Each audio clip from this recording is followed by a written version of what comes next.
Vous optez pour des dalles Marlux ou X-Trio, un choix parfait, surtout si vous respectez nos règles de pose. Commandez toujours un surplus de 5% pour compenser les pertes de coupe. Faites-vous livrer toutes les dalles de votre commande en une seule fois afin d'éviter des différences de teinte.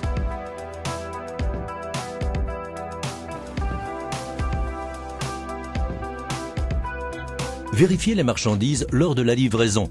Conservez l'étiquette avec le numéro de production sur l'emballage. En cas de problème ultérieur, ce numéro facilitera la communication. Creusez la surface à daller jusqu'à atteindre un sol dur et stable. Pour assurer un bon écoulement des eaux, prévoyez une pente de 1 à 2 cm par mètre en direction de la rue.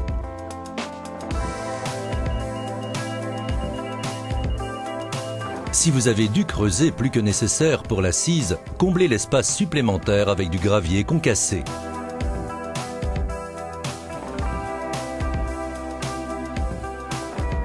Vibrez le gravier concassé à l'aide d'une plaque vibrante et compactez la couche au minimum tous les 20 cm d'épaisseur. Veillez à bien maintenir la pente de 1 à 2 cm.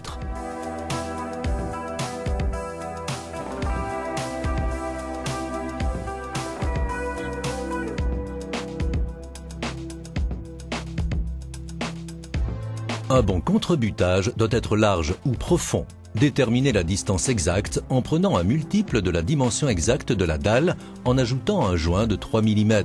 Prévoyez un bon coussinet en béton maigre pour le contrebutage. Ici, nous avons opté pour une terrasse flottante. Le contrebutage se place dès lors comme nous l'avons montré. Le contrebutage d'une terrasse standard se place ainsi. Étalez sur le concassé une couche de sable stabilisée d'environ 10 cm en prévoyant une surcouche de 15%. Répartissez-la uniformément sur la surface et tassez-la à l'aide de la plaque vibrante. La surface supérieure de la fondation doit être au niveau de la corde, moins l'épaisseur de la dalle. Assurez-vous de maintenir la pente de 1 à 2 cm. La fondation est ensuite égalisée au bon niveau.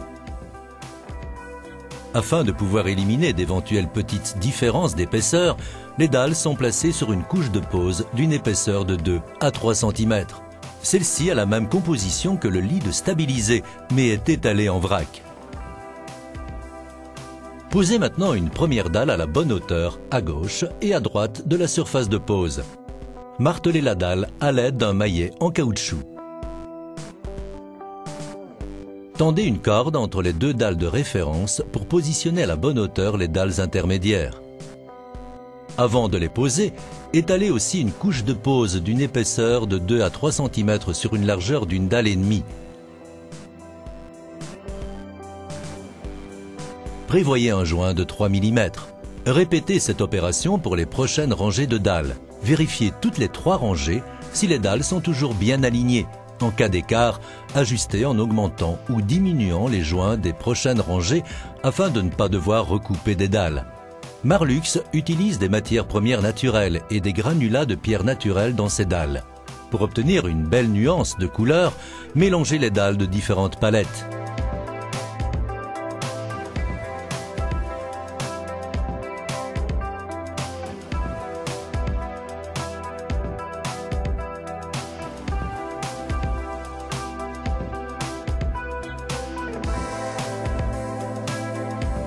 Lorsque la terrasse est posée, attendez plusieurs jours que la fondation soit bien durcie avant de faire les joints. Remplissez les joints de 3 mm avec du sable fin blanc. Les joints de 8 à 12 mm peuvent être jointoyés manuellement avec un mortier de jointoiement et une dague à rejointoyer.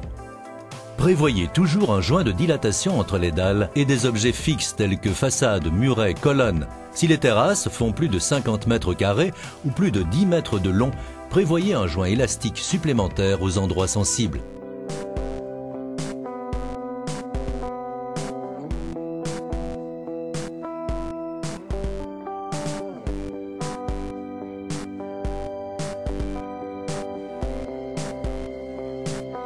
Si vous avez choisi des dalles avec un revêtement M-Coat Protection, vous profitez d'une garantie de 10 ans sur la résistance au gel, l'antiverdissement et l'absence d'efflorescence de chaux.